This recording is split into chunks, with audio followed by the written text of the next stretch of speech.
Super Bowl is an unofficial American holiday where a football game becomes the focal point of parties.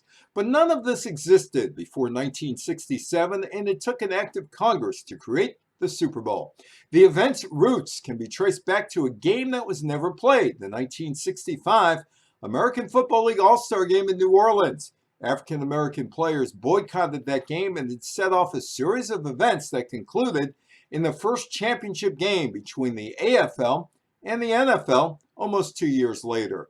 Despite the passage of the Civil Rights Act in 1964, African American players who were selected to play in New Orleans encountered problems. The players were denied cab rides into New Orleans and were called names. Cookie Gilchrist led the boycott, and the game was moved to Houston.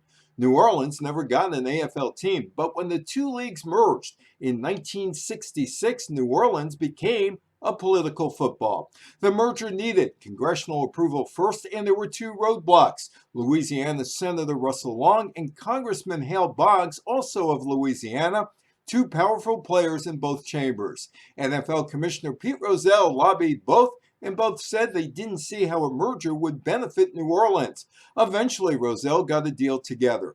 A 1967 NFL expansion team for New Orleans in exchange for Long and Boggs' support. There were other political maneuvers that kept the 15 NFL teams and 9 AFL teams in their cities. The legislation was passed and sent to President Lyndon Johnson, who signed the measure into law on the back of an anti-inflation bill in October 1966. The first AFL-NFL championship game in Los Angeles was a box office flop.